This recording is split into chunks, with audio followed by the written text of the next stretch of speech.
to live. You're not recording? Correct. Yep. We are live, sir. Whoops. So you'll have to Hold hit on, got hold it on. when it pops up. Oh. Now we're good. All right. Sorry, I accidentally started trying to record it to the cloud instead of a hard drive. Welcome, Thursday Warriors, to the Toddcast. Everything that you want in life, brought to you by the guys at New Dimension Comics. And some of the things you don't want. That's also true. Would that be me? No, Oh, no. that's No, usually no, one no. of us or both of us. Yeah, it's usually us. We're the problem. We are joined tonight by one of my favorite artists and creators, and I consider friends in the area, Howard Bender. And he has done a ton of stuff in his life. He has lived a full creative, comic-filled life, and I love everything this guy touches. And he has done some amazing stuff for us, which we will talk about, like this. He actually did the lines of that. We're going to hear the story of that in a little bit. But first, we need to talk about some stuff coming up at the stores real quick, just so we have some time while people catch up onto the feed. So firstly, Free Comic Book Day. It's coming up. It's coming up fast. First weekend or first Saturday of May. It's going to be nuts. We have 501st guys. We have Pittsburgh Avenger guys. We have some other creators coming to both Waterfront and Mills. And then I think we have a couple guys coming to the Butler store as well. And I think we have a couple local creators out in Ohio. So Cranberry and Elwood, no love for you. But still come out, get your comics, check it out. It's going to be crazy. We do one of each one for anyone that wants to come in. But if you're really not going to read it, we just ask you don't take it so that we can, make sure we have some for somebody else. Exactly. So there's that. Then we have the Kryptonite beer up in Butler. We're doing that again. That'll be May 15th. Howard, if you're not doing anything that day and you want to draw on some bottles, come on up to Butler. I'm sure Todd will love it. It is pink Kryptonite this year, I believe. So that'll be kind of cool. Pink. Oh, okay. Yeah, because we did green, then we did red, and now I think we're doing pink. I did a pinup of all the colors for Kryptonite once. Oh yeah. I do not remember pink, but it may be there. I didn't know pink was a while. Yeah. I didn't either. I assumed it was just kind of a light, lesser powered red. I don't know. But then after that, the big deal, Three Rivers Comic Con. First weekend of June, downtown at the David L. Lawrence Convention Center. So stoked. I have not gone a day without at least 10 people just message me and being like, dude, I'm really excited about this show. I can't wait for this to happen. And I'm like, me too. Please just bring all your friends. We want this to be. And strangers off the street. Yeah. That too. I mean, I don't care. Whatever. As long as you pay for the registration at the door, I don't care. But we want to pack it. We're going to be downstairs in one of the halls. There is not a lot of room. Like for extra, like they are 10-foot walkways, and there's a lot of vendors. There are a lot of artists. There's some of the biggest creators' names in the world coming. Howard Chaykin, Rick Leonardi, Howard. I actually might make a row of Howards. Yes. Okay. We'll call it a highway to Howard, or the Howard Highway. Howard Highway. Ron Friends, Brett Breeding, Justin Jordan, Dan Mendoza. Oh man, like just so many good dudes that are coming, and ladies. Yep. Maria Wolf is coming. Yes. Sora gonna be there, and Sora will also be there. A lot of powerful local artists will also be there. Yeah, I mean it's crazy, like how people don't really realize how absolutely comic book focused Pittsburgh is, like how much we really have in depth in there, and it's nuts. like even some of the newer guys like Dave Wachter, Tom Scioli, Robert Hack, they're all like, Pittsburgh guys, and we're real excited. When's the Kryptonite thing again? May 15th in Butler from May noon 15th. to 3. May 15th, Ron, from in Butler, noon to 3. He was asking about it. I see he asked about tickets and shirts. All right, so we're going to talk about this real quick so that we can start interviewing Howard. Right. Tickets are on sale now. You can go on to threeriverscomiccon.com right now. You can fill out what you want, and you can have them sent to your phone as a text, or you can send them as an email. The email, it's going to send it to you one time.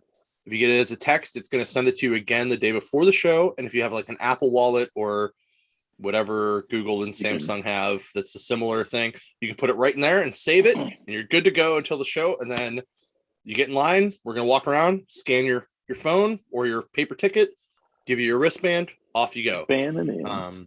It is cheaper to do that now than it is at the show.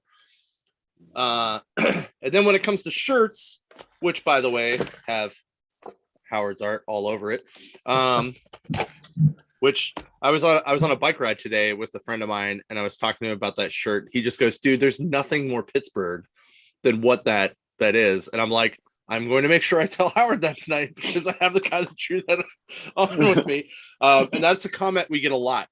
But if you want that shirt, it's $20 to get a small to an extra large, and then extra large and triple X are $25 each. Pre-order it now at threeriverscomiccon.com/merch. And it is on there, and you can pick them up at the show.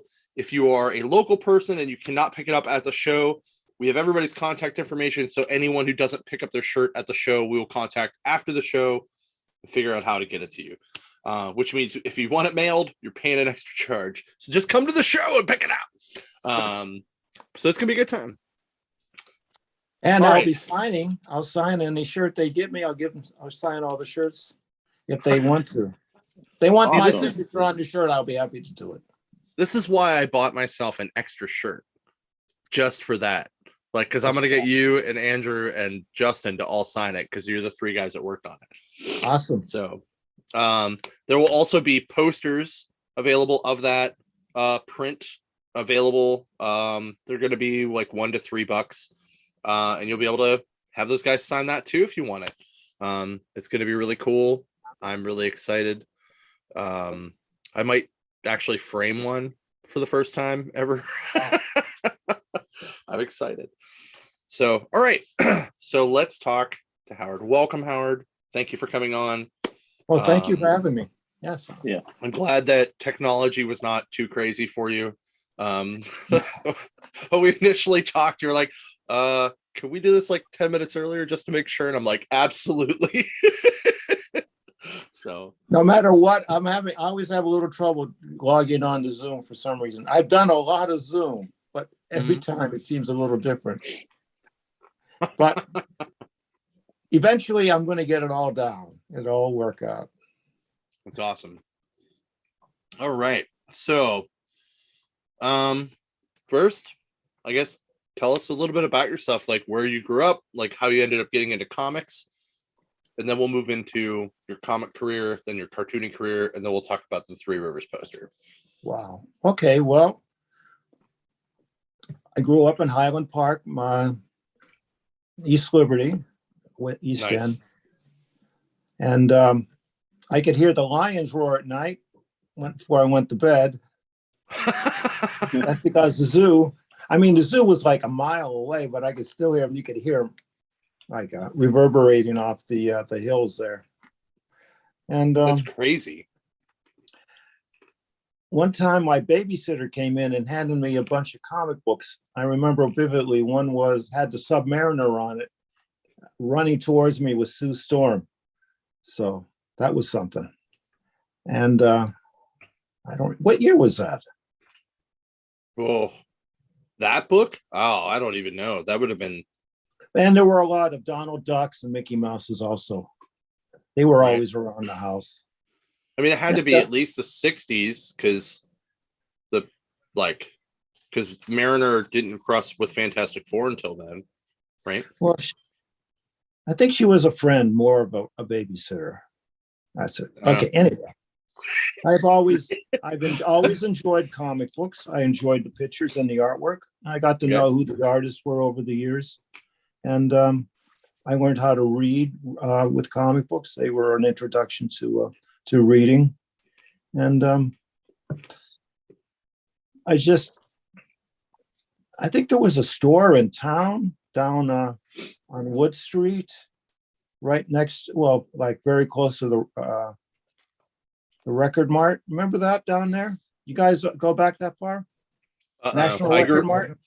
I know National Record Mart. Yeah. Yeah, that was down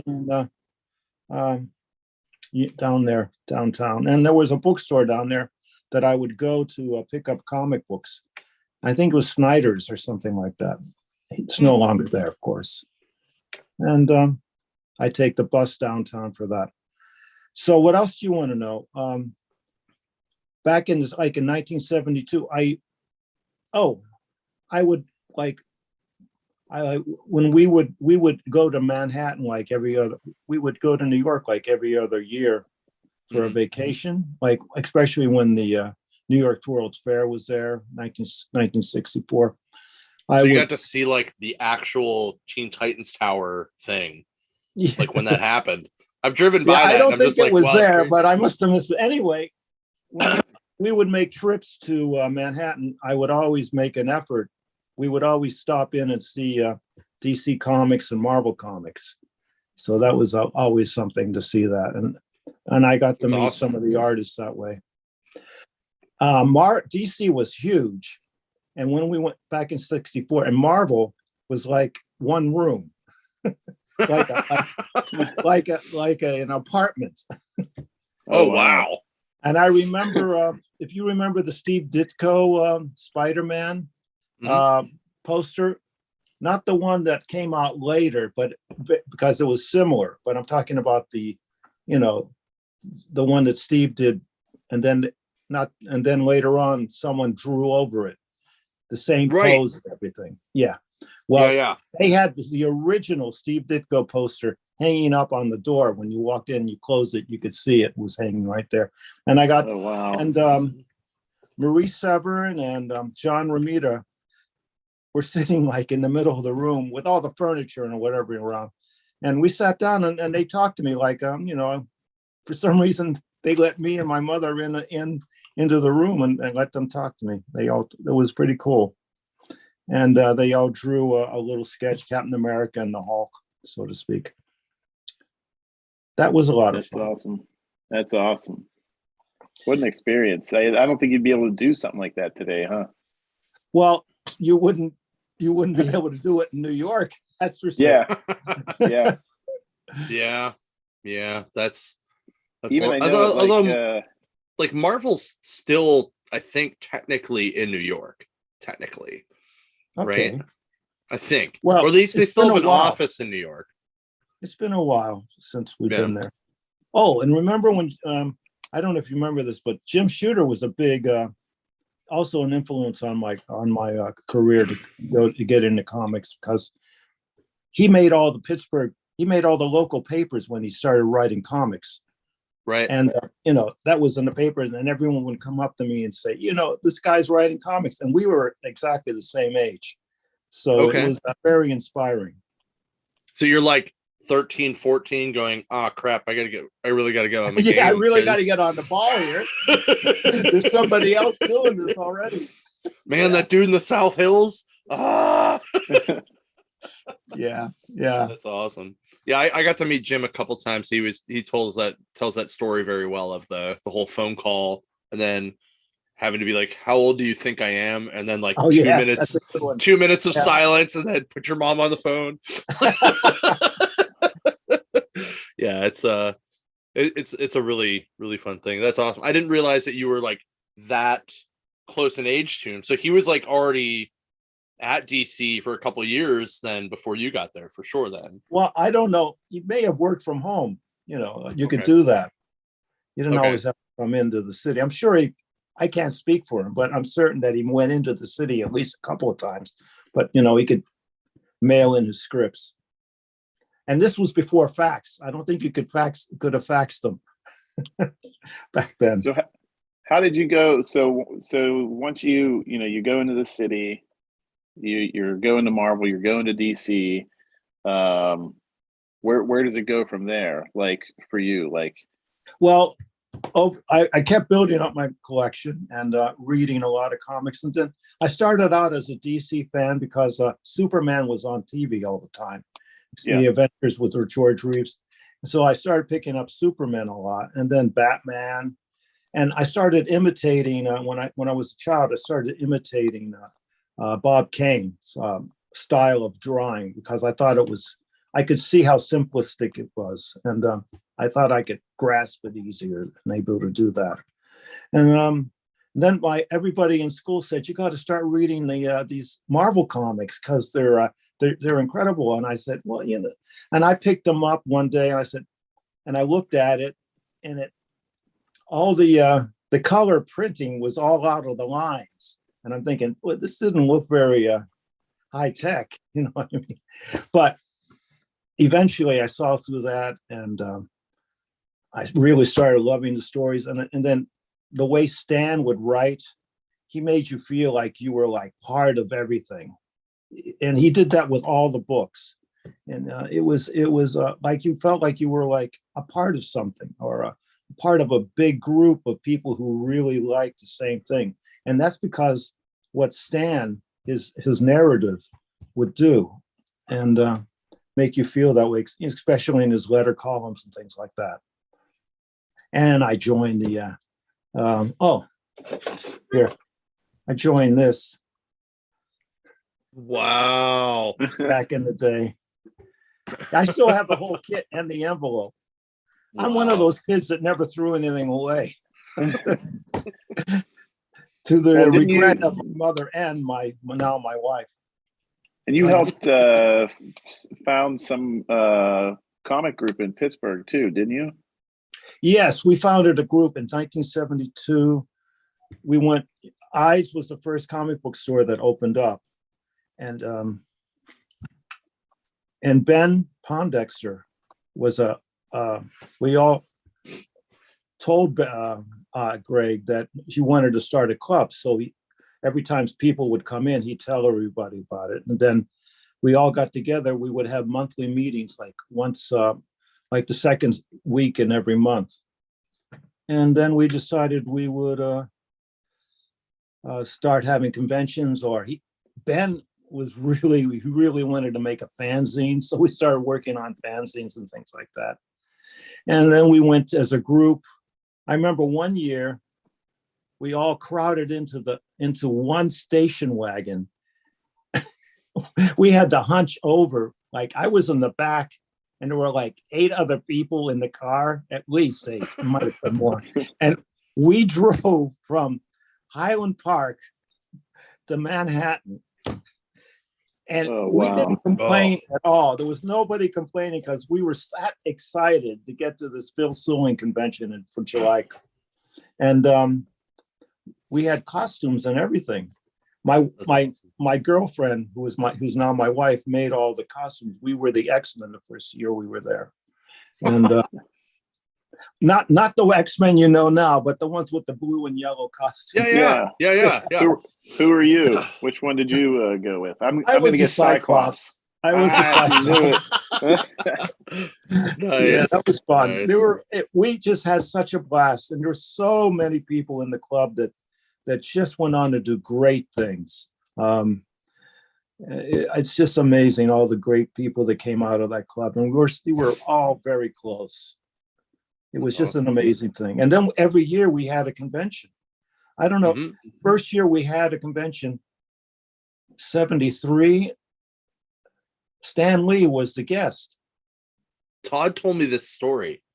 I don't know if he was there or if he came across like flyers or if he just remembers it happening. But I remember Todd telling me about this group and this convention.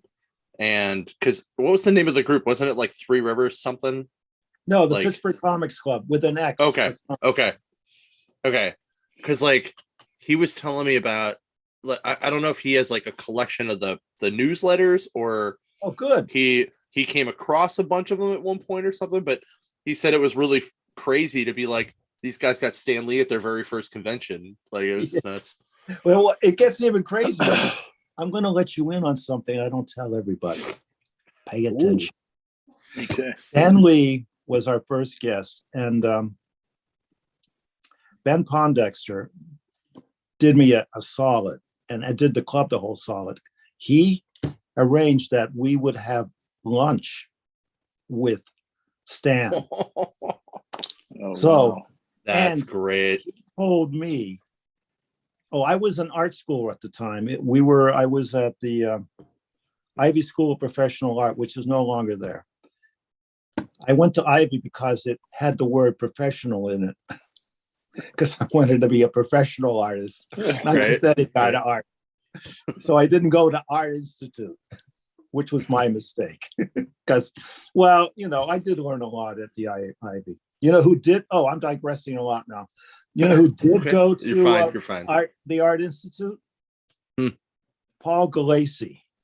He was from Ohio, and he was in there.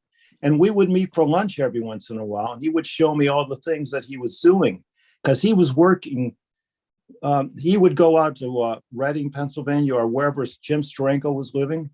He would travel out there, and he would, converse with Jim and Dan Atkins, because Dan was working with him at that time.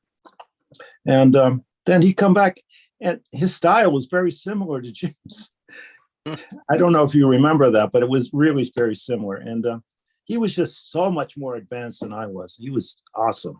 Such a great artist. And he's had such a wonderful career. Anyway, where was I? Oh, Stan Lee. So we had lunch with Stan, and Ben told me to bring my portfolio. And my portfolio was like this big and this high. It was and it had like plastic sleeves. So during dessert, Stan was, done. We were just so enthralled with everything he had to say. So during dessert, I reach under the table, pull out my portfolio, and plop it in his lap. And that shows you how much nerve I had. And I asked him, so I want a job at Marvel. How do I get a job? And in traditional Stan Lee style, he says, well, I really don't do the hiring. Like, I'm going to believe that, but right. I was so nervous at the time. I knew that I didn't want to press him too hard. So I said, okay. But less than 6 months later, I was working up at Marvel in the production. So that's awesome. Yeah, it was fun. Because so I was that your Ivy, and the first thing I did was move to Manhattan right after I got out of school. And one of the club members had a brother that was living in Manhattan, and he let me crash there for like 3 months till I got a job. I got my first job at Marvel in October, and I went and got an apartment, $250 a month in Manhattan. Yeah. I mean, I'm just thinking, like, rate of inflation, that's probably like a $2,000 a month. Oh, no, it's more than that. It was on 12th Street and 2nd Avenue. The 2nd Avenue deli was right across the street from where I live, was living. And they have apartments there now that you have to, it's like $5,000 a month for an apartment. Jeez.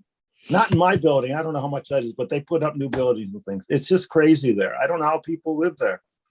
Seriously. Yeah. And so one of the best things about it, I would save money. I would walk from 12th Street all the way up to 57th Street to the work. I would do that every once in a while, mostly just walk back down at night. And after during work, Neil Adams said that I should start doing life drawing. So I enrolled in the Art Institute or something like, no, they had an art school on 63rd Street, I think, near the park. and I would go up there twice a week. And we had a really nice, a really very informative life drawing coach. He worked with Bridgman. I don't know if you know who Bridgman is, but he's one of the icons of figure drawing. And he has a whole series of books, I think, on figure drawing. Right. I have one somewhere. Good. Then you know what I'm talking about. Yep. Okay. The thing of it is that Bridgman's book has all gone into a common, so almost anybody now can publish those books. Unfortunately for him. Anyway, one of his students was my teacher, so I sort of related and linked in that way to that. And that was fun. And I worked on, the first day I got a job at Marvel, my first day, I also got a job at Warren Publishing. So I worked at both of those places for a while until, because I was on probation at Marvel. And it worked out with Marvel because they were paying more and they were giving me more work. That's good. And they were going to, put me on staff and salary and benefits and things like that. But before that, I worked on the Warren convention that they had. One of the things I did I worked on their posters and things like that. I didn't do that much for Warren. I did like paste ups. All the balloons, they had a thing called a waxer. You run the work through a waxer, and one side would get all waxed up and hot, and then you'd cut it out and then slap it down on the artwork. That was crazy. Some of this artwork that and Bill Dubay let me take home, because I did this at home. He let me take home like artwork by masters. The masters, you've seen all that black and white stuff that they did in the 70s. Yeah. I took that home.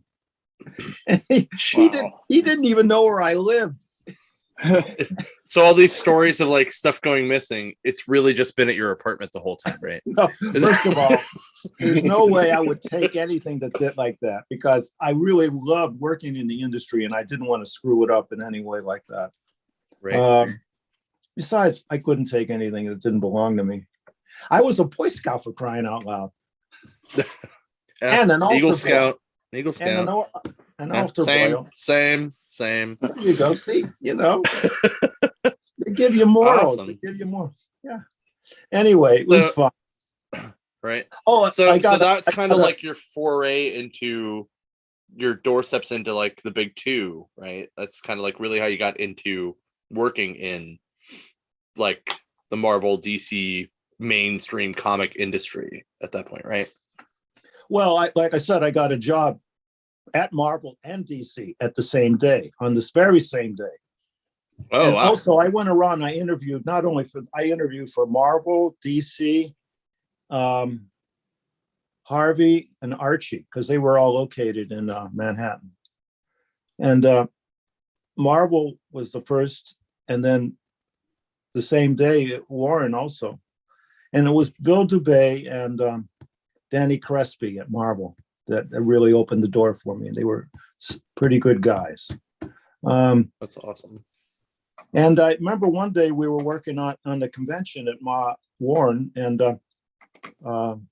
Jim Warren came in with a sack of McDonald's for everybody. That's one of my memories. One of my memories that I have of working there. Oh, another memory. Oh, this was something. This would blow your mind. Bill Dubay, one day, I must have done something right. Bill Dubay said to me, "You can go into Captain Company and I'll give you 10 minutes. You walk out with anything you want."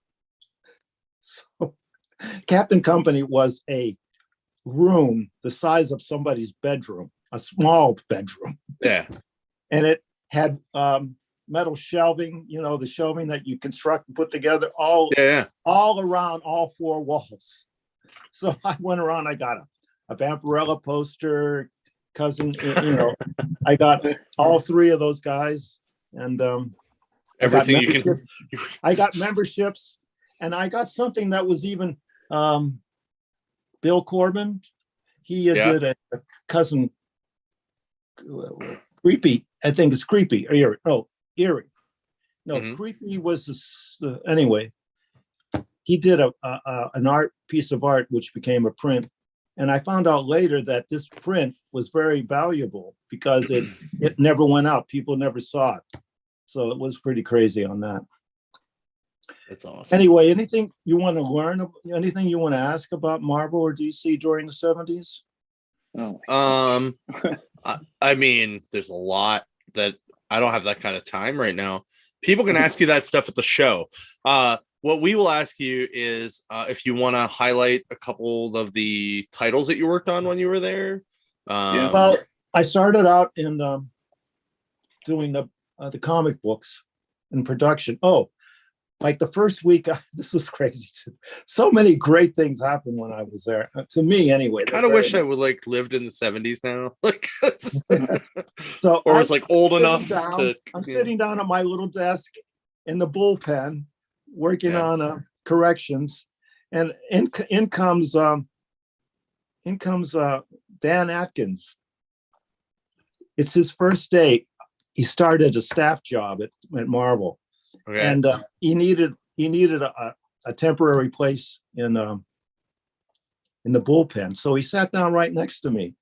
And remember how I had the nerve to talk to Stan Lee with my portfolio? Yeah.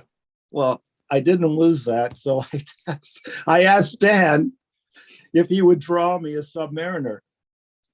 I guess he thought I was somebody there or something, because he pulls out a blank piece of 11 by 17 paper, which everybody drew on. He pulls one out, gets a brush, goes in his mouth and twirls it around, dips it into an inkwell, and starts drawing the Submariner standing there with a cape. In about 5 minutes later, it was done. It's a beautiful piece. I still have it. I don't have it right handy to show you. And then he signed it to Howard Bender, my special staff friend or something like that.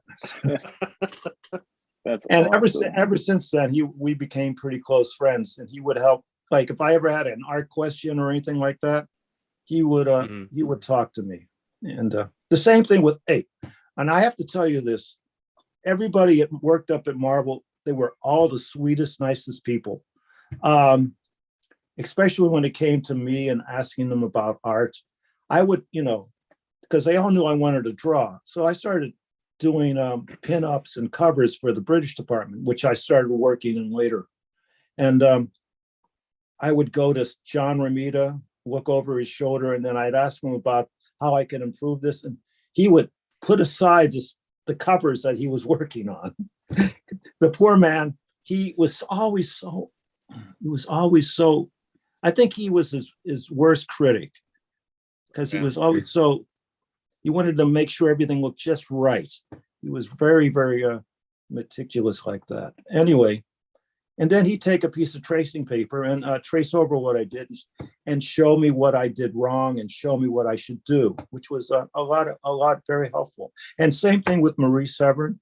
Did I ever, Marie Severin was like Marvel's aunt. If you wanted to have an aunt, Marie Severin would be the perfect one. She made sure that everybody that worked at Marvel got a hand-drawn birthday card every time their birthday came up. And then she'd send it around the office, and everyone would sign it. It was awesome. Oh my God, that's crazy. But awesome. Well, you remember the thing she did for Foom, where she drew the whole Marvel office? That was something. Yeah. Yeah. Wow. Jeez. Yeah, so someone in the chat mentioned the Blood of Dracula 9 that you worked on. I don't know if you remember working on that. I don't think I didn't work on Dracula, Tomb of Dracula. It says Blood of Dracula. Blood of Dracula. Yes, Neil Vokes. That was Neil Vokes' book. He did that. I think Apple did it first, and then it went on. Well, Neil, when I moved to Jersey after I became freelancer, and I still got a lot of work, even though I moved to Jersey, and I got to know most of the Jersey people. Neil, who was an apprentice for Neil? Who's your favorite good girl artist? Does a lot of covers. He worked on Betty and Veronica for a little while when they first started. Oh crap, what is that dude's name? I know who you're talking about too. Adam Hughes. The way I know it. Yeah. You'll have to confirm this with Adam, but he was like an apprentice to Neil. Yeah. When he was coming up. So and you can tell, cool. Like, you say that, and I'm like, now, like, I can see, like, in his art, in Neil's influence on him. Yeah, but especially in like the line work, like, in my opinion, like like not in the coloring for sure, because Neil's coloring is, whoever colors Neil's stuff is not the same as what Hughes does, but his like figure forms and things are very, very similar. So yeah, I can definitely see that he was an apprentice. Well, what I was saying is that there were a lot of artists in that time period that I got to know that lived in New Jersey. New Jersey is a pretty big state, but actually it's not as big as you think it is, especially Central Jersey, where I was living. We were living down the shore, and I would in Cherry Hill and things like that would be almost in the same district. So, and that's up where Neil was living, in that area.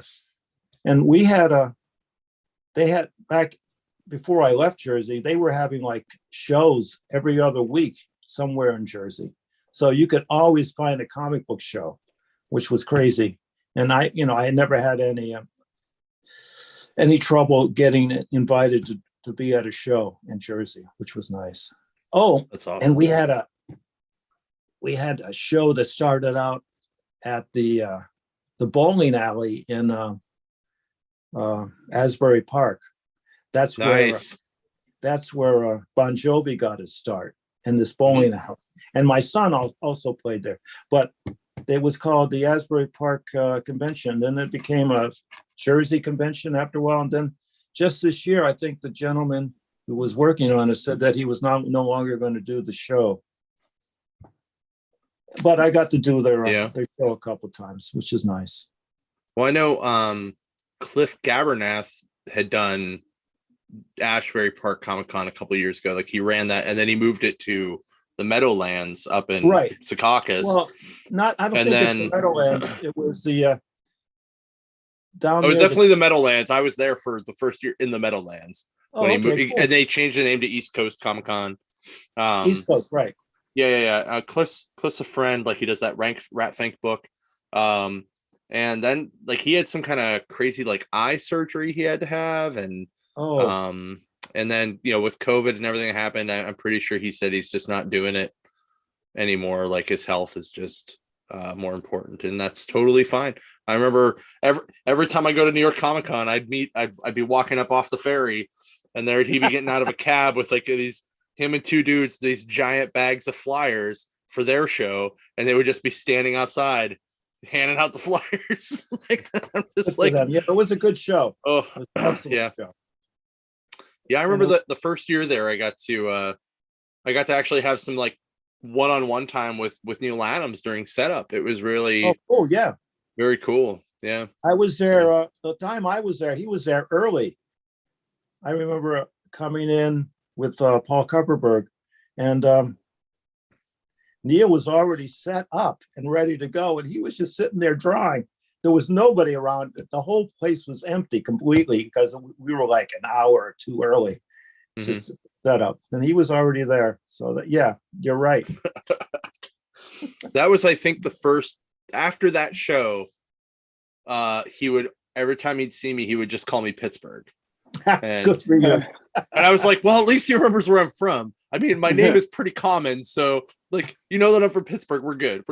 Well, So, I'm going to start calling you Pittsburgh now. Yeah, that's a good even though I'm nickname. not actually from here, I've lived here for 15 years. It'll be 15 years in July, and I do consider it my home. We tried to send him back.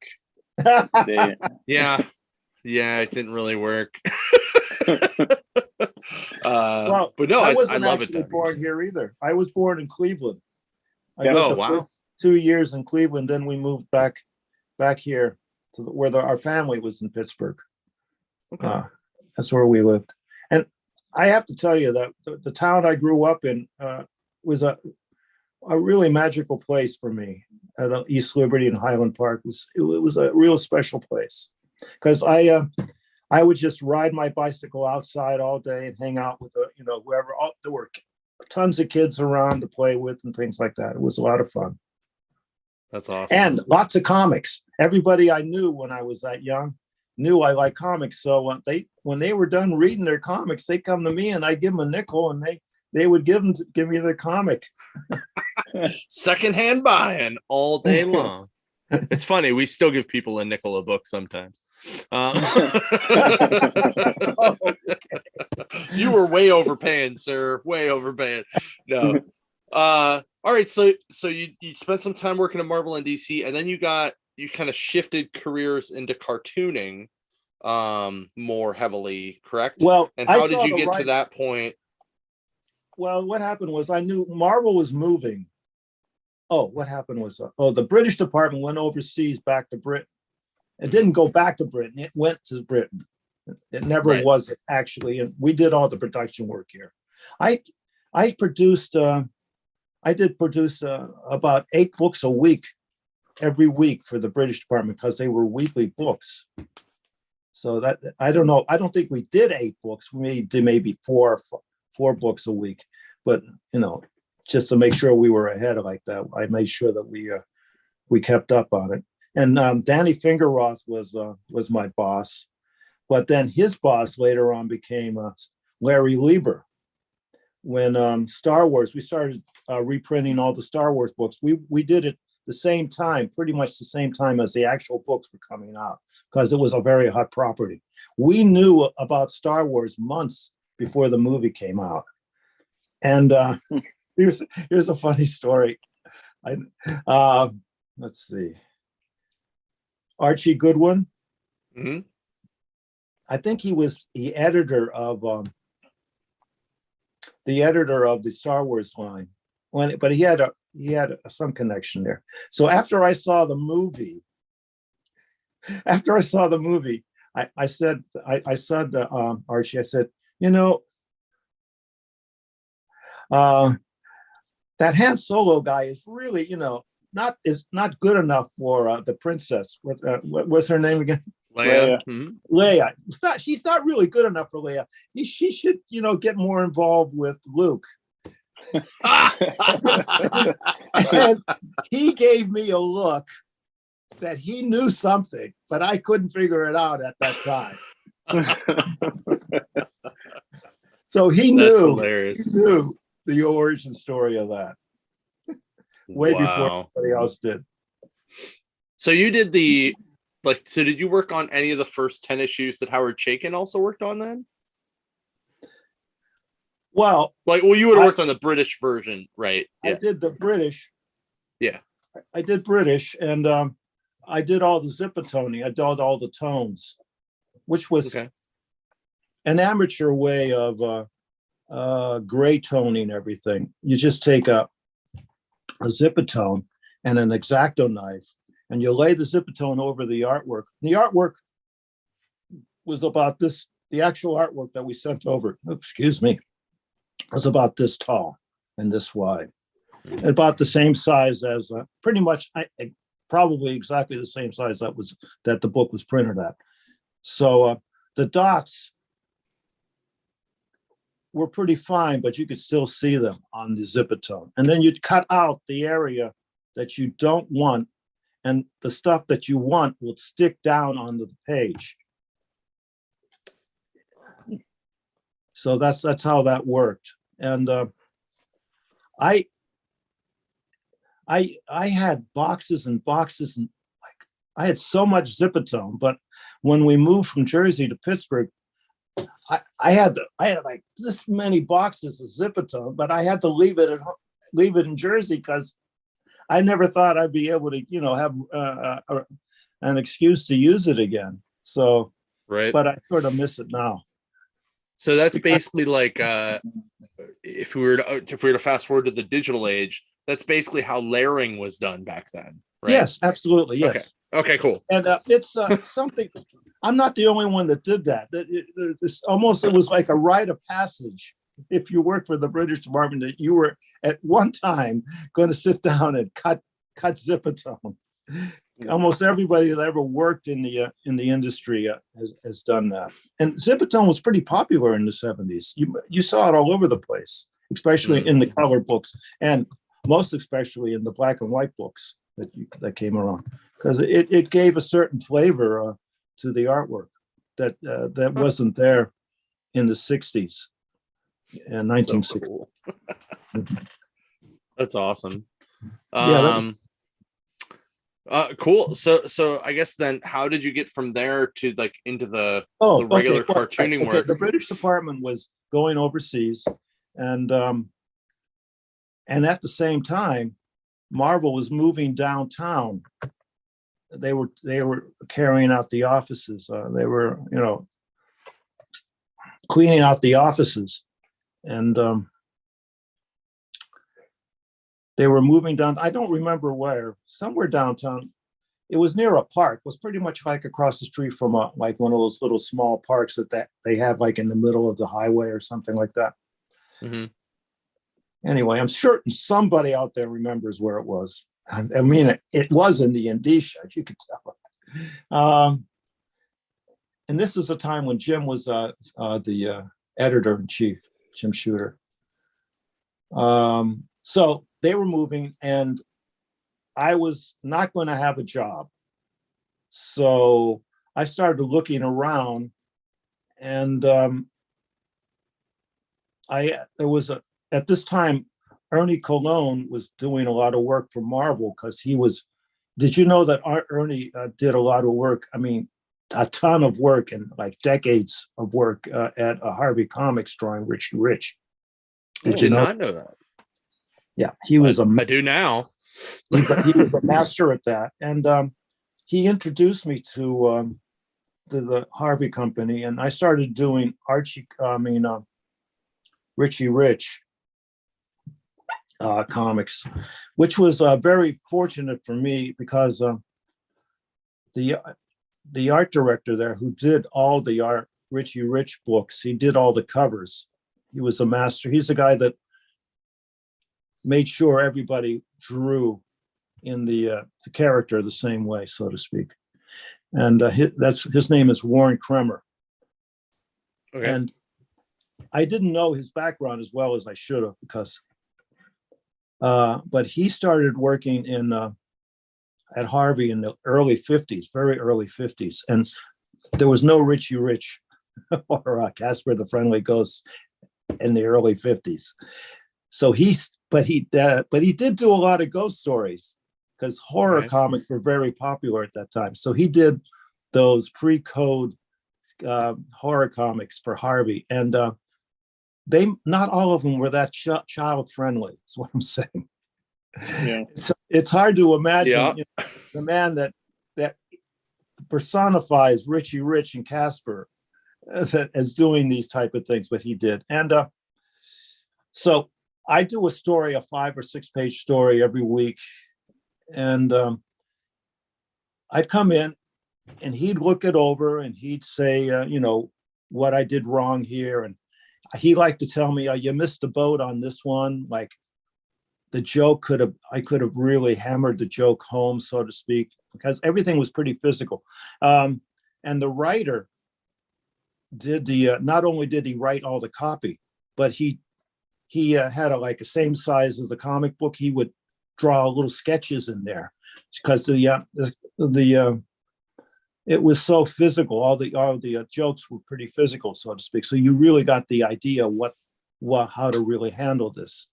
And he was a genius. I forgot his name who wrote that stuff, but he really was extremely funny.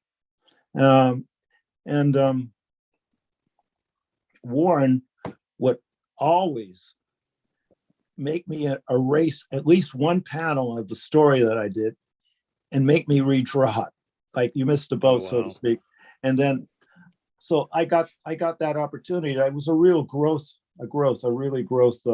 time for me on that. And it was, I learned a lot about storytelling and then drawing, things like that. Because storytelling for Richie was a lot different than storytelling like for Werewolf at Night, so to speak. Right. Yeah, I imagine that's a very like different side of the coin, because you're going from trying to tell like a lot of people look down on that, but it really tells you how to streamline a storytelling. You get right down to the roots of it, and makes it so clear. You like clear, and it's all silhouetted and things like that. Yeah. So where were we? So is that where you ended up getting into like the National Cartoonist Society type stuff? Because I know you work with that, right? I did. That's another fortunate story. Kurt Schaffenberger, he famous for doing Lois Lane. Mm-hmm. Kurt, when I lived in Toms River, New Jersey, he moved into Bricktown. He and his wife moved into a development in Bricktown, and we got together a lot. We became very close friends, actually. And Mark Boger, who wrote the book he did a biography on Kurt, and I helped him. If I was much of a writer, I would have helped a lot more, but I did help. Anyway, he was also a member of the National Cartoonist Society, and I would take him to the meetings. We had meetings once a month at a French restaurant somewhere in New Jersey. Oh, Spanish. I think it was a Spanish one. And we'd all sit down and we would draw caricatures. At the end of the night, we'd draw caricatures of the waiters and the people that worked there, and then, give them out as tips, so to speak. And we always wore a suit and a necktie to every one of these dinners. Yeah. It was a different time. High end. And Kurt's, and there was, after the meetings, we'd always go over somebody's house, and they talk about, and they would take out their artwork, and it was just so fantastic the way they could draw and paint. These guys were masters, and they were not just cartoonists, but they also did illustrations for books and a lot of advertising. And also they were fans of other artists, and they had a lot of art by the people they really admired, and they would talk about that. It was a real experience getting to do that and know all that. I feel that's the artist equivalent to a jam session. Something like that. Yeah. Yeah. Or like the old, like, hey man, check out this band. Like, type of yeah. One of the downsides, so I will tell you this, one of the downsides to the dinners was, because I'm not a drinker. Okay, you're getting the picture here. And they would split the bill. We didn't pay our own, but they would split it at the end of the night. So I always dinner was always around $50 a night. And I only ordered like maybe $20 worth of stuff. Oh, were you like, I'm just going to start ordering the best desserts and the best thing on the menu? Because that's right. You have to go that way. Otherwise, I'm getting the New York strip with the giant sundae and the milkshake and the don't coffee, forget the lobster. And the lobster. Yeah, all of this together, right over here. These guys are paying. It's fine. Our favorite dessert, though, everybody got flan. I don't even know what that is, but it was flan. Have you ever heard of that? I have heard. Of it. Yeah, well, that's what everybody's favorite dessert was at these luncheons, dinners. Actually, they were dinners. Awesome. Yeah. There was a lot of good stuff. And they were like, Joe Kubert would meet for dinner there every once in a while. And I can't remember everyone's name. I wish I could. But it was an experience, definitely. That's so and cool. Anything else? Oh, that's how I got in. Well, then Kurt recommended me for the National. You have to be recommended to become a member. Oh, really? During this time period. Okay. So I was recommended, and I finally got in, which was nice. And awesome. Oh, one year when we worked at Marvel. Mm-hmm. Let's see if I have this. Hold on. I'm just gonna check the comments here. I love this, Howard. This is great. Ron says, Ronka Miss says, okay, who tells better stories, Ron Friends or Howard Bender? It may be a tie. Just so you know. Oh, here's some baby pictures. Here's Howard Simpson. Some baby pictures of him. Yeah, here he is drawing. Oh, Bunyak. Wow. He was a master character artist. This guy really inspired me to become a better character artist. He was really good, and at the shows he really wanted to. He did actually do some work for Mad Magazine. Brian Bunyak. Yeah. There he is. Oh, there's Neil. Oh, this was our Mr. Fix-It summit. The second issue of Mr. Fix-It, I had all my friends that I knew draw a page and then ink a page, and Kurt also inked a page, a couple of pages. And there's Neil. Oh, I wonder who that is. That's me. Look at that. Oh my God. Oh, there's Kurt and Brian. Those were the days. Oh, there's Kurt. Wow. Boy, those bring back memories. That's awesome. That's awesome. Oh, here's a picture from Rutland, Vermont. They used to, I don't know if you remember back in the day, Neil did this Batman story with Death and his sickle on the cover. And it took place in Rutland, Vermont. After I read that story, I went out and bought 4 or 5 copies of it, and I cut it up and I put it around the top of my ceiling. I mean, not the ceiling, but the top of the wall, like a trim, so I could see it every day. And the next year, I hitchhiked up to Rutland, Vermont. Hitchhike. What? Wow. To Rutland, Vermont. And at one point, I actually felt like I was in an EC story because it got really dark, and I didn't know who I was driving with. And but it got a little scary. Yeah. But I did make it all the way up there to Rutland. And the year after, this came after the year. This is my wife, Joni, and I. She made these costumes. I'm Flash Gordon, and she's the Black Widow. And we're up at that's awesome. We're up at Rutland. You know who else was up that year? Wendy Peeney. She was Crystal from the Fantastic Four, and her hubby was the Rich. Is that his name? Rich? I don't remember. I'm sorry. Forgive me. So good. I'm asking their forgiveness. He was I think he was the Vision. Vision was always a very popular cover. Oh, here we are holding up our favorite comics. That's Ben Pondexter over here.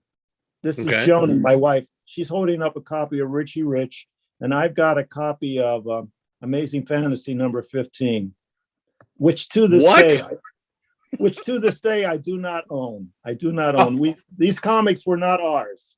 Oh, I was going to be like, Howard, you're holding out on me, bro. Come on, man. I've got a complete run of Spider-Man up to 300, and that's the only issue I don't have. Wow. This is a Justice Society of America comic, All-Star. That's Ben awesome. Ben was a force of nature. He got everybody. Well, I sort of helped, but when I started working at Marvel in DC, I would tell everybody about the Pittsburgh Comics Club, and then eventually Ben would get in touch with them, and then they'd all come down to our conventions, like Len Wein, Marv Wolfman, of course, Jim Shooter, Marie Severin, and almost everybody that worked up at Marvel came down to our conventions when we had them every year up to pretty much up to the time when Ben passed away. He had a brain tumor, which was very, very, it was just a very bad thing. I think I know why I remember this now. So I think because of how that was happening and how Pittsburgh became like some weird, like Elseworld for DC and Marvel. Todd knew a couple people in that group, and then he started going with those guys. The couple of those guys, I guess, would go to Marvel in Manhattan on New Comic Day or Tuesday night, and he would go up there and just hang out with them at there's some diner that they always used to go to after work, and then they would basically just sit there and talk about stuff that was coming out for months. Right. And so it was just up there, like basically just getting all the insider info, because they would just tell it was before NDAs were really that big of a thing. And he's just said he got to meet a lot of cool creators like that, just because he knew some of the people in that club. Like that's super cool. Very cool. All right, so let's talk about the Three Rivers poster and how this thing came to fruition. So I'm going to tell my part, and then we'll talk about your part in this. So my part is the day that we signed the agreement to do the show at the David L. Lawrence Convention Center the first time back in 2019, signing it for 2020 before the world shut down and everything got postponed and yada yada. I know, that was freaky. Oh, did that actually happen? I don't know, man. I turned 40, so I was 38 back then. I don't know. But well, then you're still 38. Yes. I am not even 40. This is great. So the actual sinkhole that happened, the first bus that made, infrastructure noted in the world, that bus fell into that sinkhole basically across the street from the convention center between the hotel and the restaurants. And I'm sitting with Todd at the bar at this restaurant. I'm having a drink, waiting for my food, and I'm literally staring at the hole because they fixed it during COVID. And I'm like, oh my God, I have this brilliant idea, Todd. I'm like, this is what I want to do. I want to have like, sort of like an homage to Action 1, where it's Superman like saving the bus from the sinkhole. I'm like, I don't know if it would work better to actually have him lifting it or pulling it or whatever, like flying and picking it up. I don't really know. I'm like, but I know exactly who I want to work on this, because I want to make this very Pittsburgh, and I want all these Pittsburgh area guys to work on it, because it is probably the most Pittsburgh thing I've ever created or helped create in my life. So I think I immediately text you about it and said, hey, I have this idea for a poster for the convention. I'd really love you to work on it.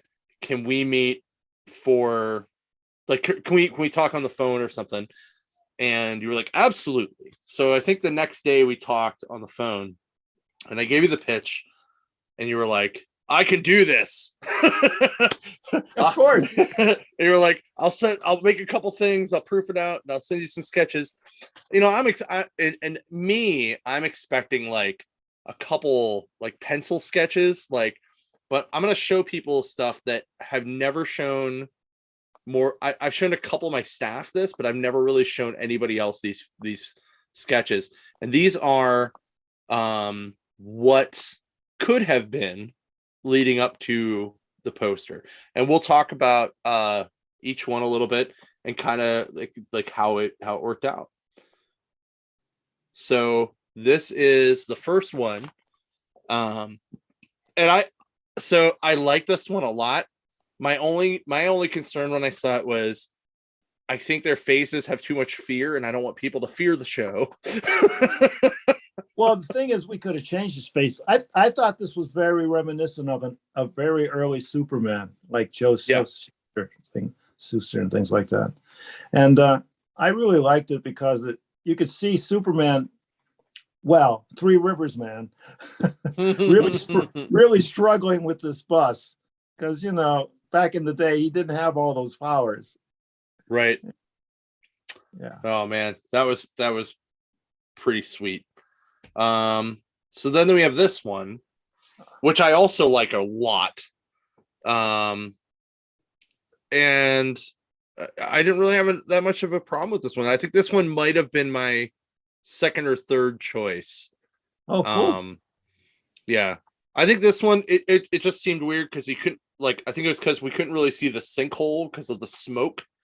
But I think it would have got that was for drama. Across. I put that in for the dynamics. Kids love smoking chains. What can I say? Oh my gosh. Okay. All right. All right.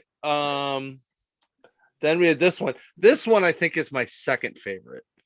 Oh, cool. Because I really just thought it was funny that he was just kind of having to put a chain around it and almost be like a tow truck. Right. That's what I was thinking. Those were my thoughts. This is a pencil and then ballpoint ink on top awesome. of it. It's a quickie. These were done very quick. So yeah, but I'm looking at this going, how man, that had to take a while to do. Geez, you had these done in a day. This was crazy. Yeah. I was like, this guy's a beast.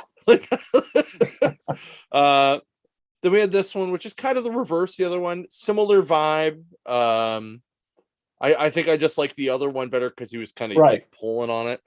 I think you would have liked it. Oh, go ahead. So go ahead. The thing is that I made the chain a little loose. You see, there's a sag in it. If I had made it taunter, I think it would have came off stronger. I agree. I definitely agree. And then there was this one, and I was like, oh, money. This is it. And it just screamed Action 1. Right. It was kind of I don't want, it's weird because I kind of took the bus in the sinkhole as kind of how other older Comic-Cons in Pittsburgh kind of fell. Pittsburgh Comic-Con went under and sold to Wizard World, and then they didn't really do anything, and we were trying to kind of bring that fan base back. So to me, this was kind of the embodiment of doing that, and this just screamed everything that I wanted at it. So then I was like, yes, this is what I want. And then you went even crazier, and I got more inspired. Yes. Oh man. And this is what the actual pencils and inks look like. Well, and I remember a rough. This is still a rough. Is it still the rough? Yeah, okay. This is not a finished product. Well, okay. So this is one of the ones. This was close to the end one. Right. So this is actually the one that kind of got real involved in you can see the Batmobile, you can tell who everybody is. And then I don't have the actual pencils then on here because I think the next frame I have is the poster. Well, the thing is that there was a car that was behind the bus that was sunk into the hole. Yeah. So I thought, let's make that the Batmobile. And then I thought, then I sort of made this also a homage to Fantastic Four #1. Yeah. Mm-hmm. See, there's a policeman on the corner. And that he was in the first issue on the cover of the first issue of Fantastic Four. But a lot of the reprints of the Fantastic Four, the police officer is missing.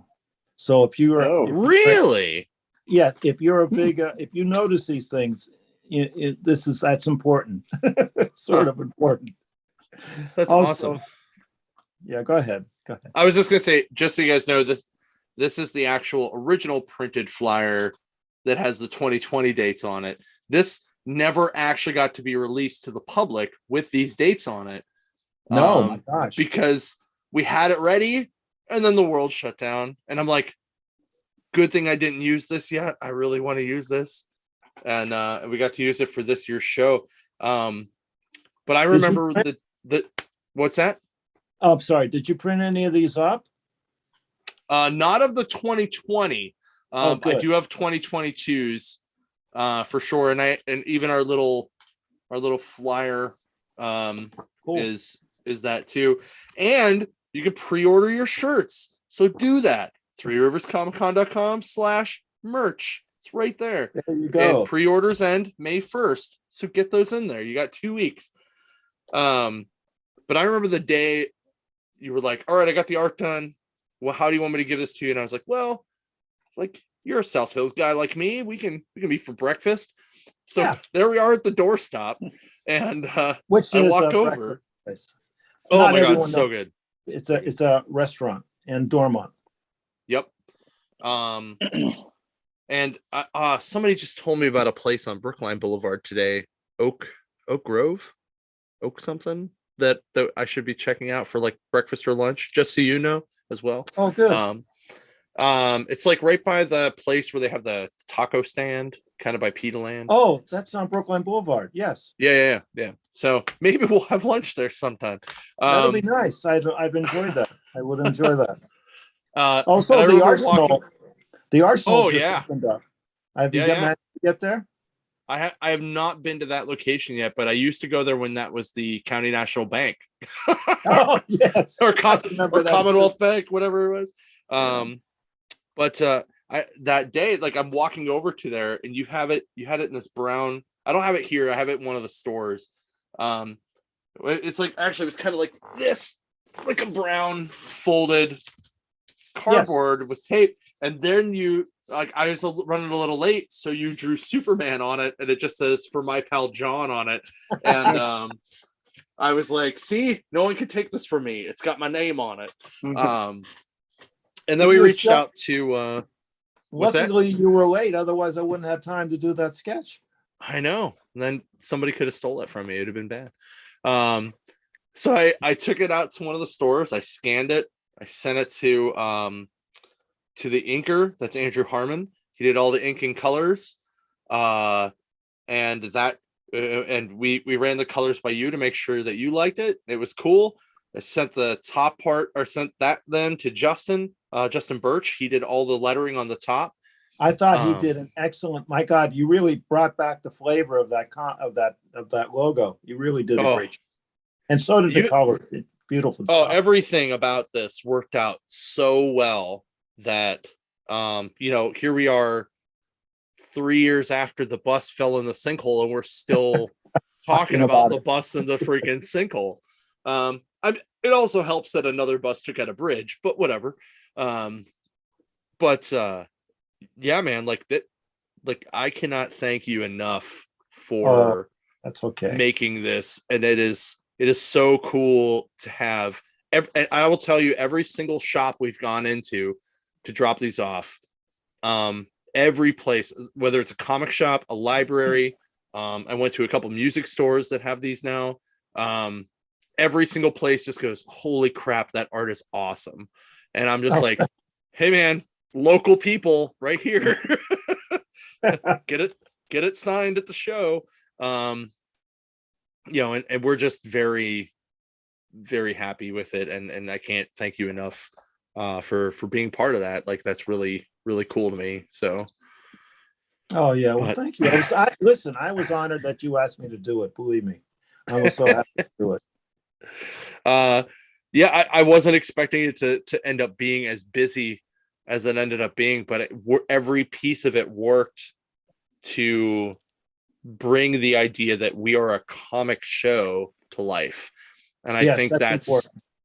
I think that was the big thing. From the other shows that are here in Pittsburgh, that really separates you, makes you more comic. I mean, it makes you. I that's why I'm into it, because of the comic books and things like that. It's nice to meet for celebrities and things like that. But I'm really here, I'd rather go to a comic book show than that. Yeah. Well, we're hoping a whole lot of people feel the same way. So. Go for it. Yeah. And our pre-sale tickets are pretty good. Don't get me wrong. And we are in our 7th year of doing this. Hey, and if I know you guys have had me, and it was so awesome that I got to do that. Like the first year I moved back to Pittsburgh, you guys let me come in. It was just so awesome, so nice that you did that. And that's why I did this. And like I said, if it helps sell any more tickets or whatever, I'd be happy to sign anything that has to do with the artwork. If you have a flyer or something, you just come on into the show and I'll sign it for you. If that'll help you, come to the show. If that's help you motivate to get into the show, I'd be happy to do that. That's awesome. I will also tell you something cool that we will be distributing these at a Pittsburgh Pirates game in May. Oh my God. Awesome. So your art will be floating around PNC Park. They'll be flying around.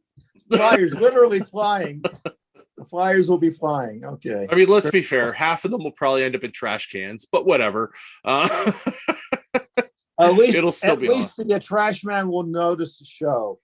Right. Exactly. They'll be like, oh, that's right across the river. Cool. So, Tim, do you have anything for Howard? I'm just enjoying listening. Tim, I know. Well, Jon, so like you guys have like a little connection, and I'm just kind of enjoying listening to the stories and stuff. It's so much fun to listen to these. They're just like legendary stories. It's just, I don't know. It's just fun to just sit back and listen. Well, thank you, Tim. So, so contribute something, Tim. Do something. Let's hear it from you. Well, let's. Do you keep up with things that go on in comic books today? Are there artists that or writers that you like and follow today? I recommend it if you're my age and you think that comic books are no longer for you. I have to tell you that is not true. There's still so much there's so many comic books, so much out there, good reading. So there's always something there that you can connect with. And it may not be like people that read comics when I was reading them and back in the day are working on them. They don't realize that the characters do change with the tide of the new people that come in, the wave of new people that come in. And that's how they bring in new people. So a lot of people, my age or something like that, would have trouble identifying with these characters that they grew up with. And I'm telling you out there, I'm saying to you right now, where's my hand? There it is. No, there it is. I'm telling you that go to the comic book store, look on the racks, pick up something new that has nothing to do with a character that you grew up with, and start reading that. And I think you'll find a lot of cool stuff. And then I also follow writers and artists. Like they always jump from one book to another. So it's something that I like to have. If I find a writer and an artist that I really like, I'll follow them from one book to the next. Yeah, and that's something I recommend to new readers, old readers who want to be new readers. I think what people get into is they think that everything should be made specifically for them, and yes, you have to understand there's so many different people out there now, and you're trying to reach all of them. So if you read a book and you don't connect with it, that doesn't mean comic books suck and you should stop reading them. That means you should try a new one. And I when Miss Marvel came out, I was like, I don't know about this. I don't think this is going to be any good. And then I sat and read it, right, and I loved it because it kind of reminded me of like early Spider-Man stuff. Right. this teenager that's in high school and trying to hide an identity from her parents and from her friends and juggling all of that stuff. And it's like, And also, once she's what is it? She's not a national born. She wasn't born here or something like that. So that brings a certain something to it also that Steve Ditko and Stan Lee were trying to do back in the day with Spider-Man. These people, he was not accepted. Peter Parker was not accepted in his own group. So that's one of the things they touch. It's another touchstone that they have with this character. It's a great character. And I really enjoyed that book. It's also Disney's doing something with it. Also, they're going to be there's a show coming out. Right. Oh, and have you been watching Moon Knight? My God, that thing gets better each episode. Oh, it's fantastic. All the stuff they're putting on has been great. Hold on, wait. All right, guys, if you haven't watched Moon Knight episode 3, now's your time to jump off. We're gonna probably end up talking about stuff. We don't want to spoil anything for anyone. I wasn't going to talk about it. I was just generally mentioning that each episode gets so much better. Yeah.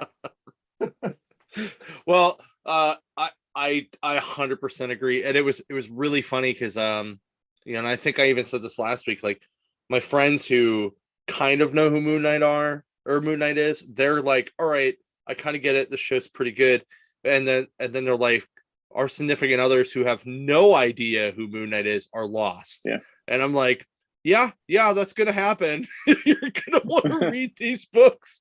Yeah, they do their best to try to keep help keep you up with what's going on. This is what I like that about that. They are really, they know how to tell the story and how to keep the reader or the viewer up to date with what's actually going on, because they give out little crumbs and things like that. So if you pay attention, you shouldn't get that lost. Really. Well, it's so good for us too, and for comics, because there's so many people that come in and they're like, "Oh, do you have any like WandaVision stories? Hey, what's a good Loki story?" Every time there's a show that comes out, I get young kids coming in. People actually ask me that. They're like, where's the WandaVision comic? And I'm like, well, there's not an actual like book called WandaVision. I said, but here's stories that are inspiring it. You take them to it. And every time one of those shows comes out, and now Moon Knight, we're selling tons of Moon Knight. It's I'm reading Moon Knight with my wife right now. She's awesome. Enjoying the show, and we're reading Moon Knight and talking about it. And great. That's awesome. I'm so happy. It's happy that you said that. Also, if you haven't seen this third episode, there's a scene in there that really is going to embellish the Moon Knight. There's something in there that is very Moon Knight-ish, so to speak. He's flying through the air and something happens. We've all seen it. You've watched it, John? Yeah, I did. Yeah. You're talking like with the cape, where the cape does the... I wasn't going to mention that, but now that you did, yes, that's it. That they did a great job on that. It was awesome. That was really good. Awesome. I have a prediction that when Amit comes to, Amit is going to kill Harrow. Like, thanks for finding me. And then Layla is going to be the avatar for Amit. There are some people, some groups that agree with you on that. Definitely. Yeah, I feel like that's where it's going. But it's been fantastic, and his performance, Oscar Isaac's performance, is just amazing. Well, I've always, ever since that movie played about a New Yorker, what is that, a performer? He was very interesting in that show. I can't remember the name of it, and it's so different than everything else he's played after. He was in Star Wars and he was in Apocalypse, and people were like, this guy's, he's not any good. And it just shows you what happens when you have like good writing and good directing to go with a good actor, like the actor can't just carry it himself, So don't forget he was in Dune also. Yeah. Yep. Oh, that's right. He was in Dune. He's really done all the big ones. All the big ones. Yeah. All the big ones. He is one of the big names now. Yes. Did you ever get to work on Moon Knight, Howard? I don't remember. We probably put it in the British books, but that's as close as I got to. Okay. I did a lot of pinups of all the characters like that you could think of for the British books, but I never did Moon Knight. Okay.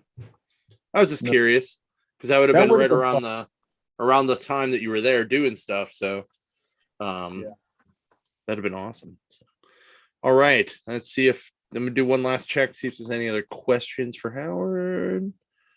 Nothing in the big chat. Tim, any last ones? No, that was actually my favorite part of this whole thing, because I get a lot of people that especially older readers that I don't like comics anymore. I don't comics stink. And it's like, well, when was the last time you bought one? Oh, it's been 40 years. And it's like, well, right. you There know, you go. You know, I'm telling you, everybody out there my age, go back to the comic book store, pick something out. You're going to find something there that you got that you like. Yep. Definitely. Awesome. And May, this first Saturday in May's coming up. You can go in and pick some up for free if you like. Yeah, absolutely. And there's some real good ones too. So they're starting to filter in, and we're stamping away and get ready to hand them all out. And another 1,100 coming in next week. There's a lot. Yeah.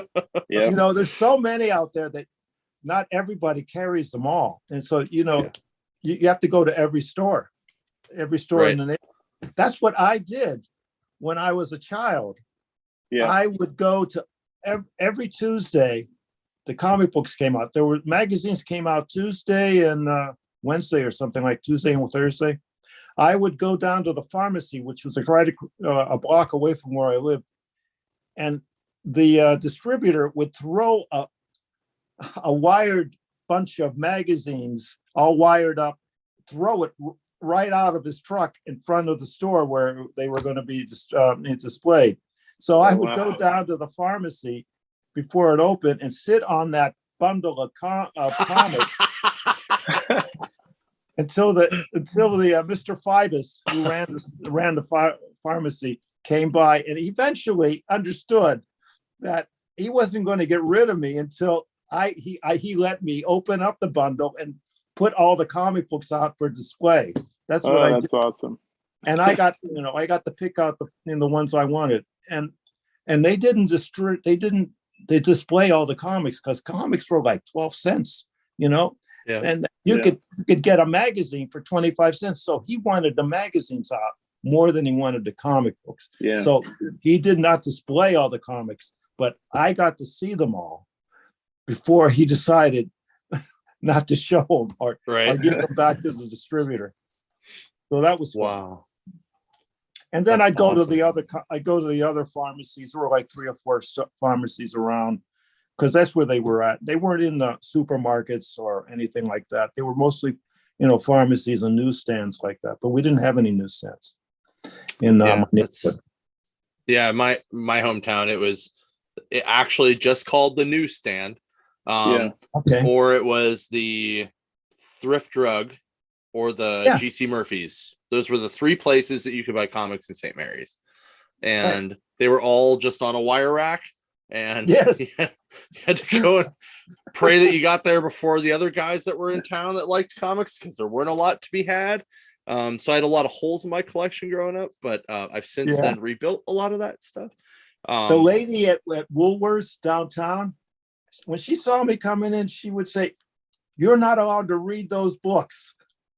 She wouldn't. I had to sneak by her to get to the wire, the spinner rack, in order to fix some stuff out, because she would come up to me right away and give me a scolding if I was sitting there, if I didn't actually buy some of the books from her, because it was hard by that time. By the time I got into town, I had already picked up all the new books, so I just wanted to make sure I didn't miss anything. Anyway, I'm sorry. I hope I didn't step over your story. No, it's all good. No. That was pretty much it, I think. So yeah. All right, guys. Well, make sure you stop by Three Rivers Comic-Con in June and hang out with Howard. Pre-order his shirt. He will sign it. And don't forget all those superstars you're going to have at the show. Yeah. Right. Like Howard and Howard. Like I got dueling Howards this year. It's great. Howard and Friends. All the Howards. I'm just getting all the Howards. But yeah, come down and meet everybody at the show, because it's going to be a big deal if you are a comic fan to come and check this show out. You always have great shows. I have to say that your shows are great. I'm really hoping that the upgrade in the building, because is real air conditioning is like a huge thing for me right now. No, this is like the Are big you going time. to be on the second floor? We'll be actually underneath. We'll be on the ground floor. Okay, cool. D, even better. So haul comics up and down stairs. Yep. Oh, great. Then I don't have to wheel up to the second floor. I like that. Correct. Yeah. You can park in the garage and walk right in. Actually, you might even be able to take the T to Steel Plaza and then just walk a couple blocks. The T is always quicker. Yeah, it is. Then it's like what, $5 round trip? Come on. Yeah. Well, I don't know if I should say this, but I'm allowed to ride the T for free. What? Notice the color of the beard here, people. Did you get a men of certain age card? Is that what you're saying? I didn't say it, but I think I implied it. Fair. Well, it's an option, or you can park. People have been asking. We recommend you check out parkpgh.com or download the parkpgh.com app. It gives you in real time how many spaces are left in every single garage, and the fees depending on what time you park. So just pick Cultural District, because that's where the convention center is. I know, that's where it is. And it's awesome. Yep. I'll be drawing caricatures down there in June. That's where the art festival is going to be this year. Oh, nice. You didn't mention that I draw caricatures. Oh, hey guys, I draw caricatures.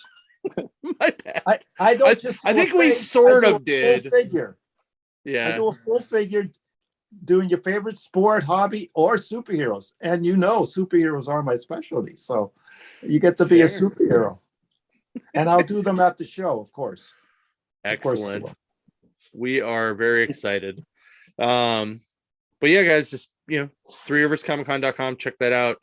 You can see our full list of everybody that we've announced so far. And there may be a few tricks up the sleeve yet. Don't count it out, but we'll see. Again, Howard, thanks so much for coming on. This has been a blast. It's always great to you made it more fun you made it a lot of fun. Thank you so much. You and Tim, even though Tim, I knew he was there, so he was making I got a little in at the end. I never heard these stories before, so they were really good to it was a lot of fun to hear this. Thanks. Yeah. He did the same thing when Ron Friends was on and telling stories too. So it's I bet he is. Oh yeah, I was there when Ron showed his work to Jim Shooter at one of our shows. Ron always wanted to be a comic book artist. That's what I heard from everybody that worked with him back in that time period. That he really worked hard and showed his work. He was very determined, which is what you really need to be if you want to be in this industry or anything in life. You have to be determined on it. And he had a good showing at our convention, our Three River Pittsburgh Comics Show, and Jim really liked his work, so it was good. It was a good thing. Awesome. All right. Well, thanks for having me. All right. Thank you. Anytime you want to come on, definitely come on. It's been a blast. Thanks everybody who watched and listened. Remember to hit your like, share, and comment. Tell your friends. Yeah, and you can listen. Be sure to contact me for caricatures. Oh yeah, if they want to do that, how do they do that? Which way do you prefer them to do that?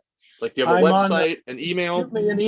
Shoot me an email. I'm on the internet. I'm not interweb. What address do you want them to send there? HowardBenderArt.com is my website. Cool.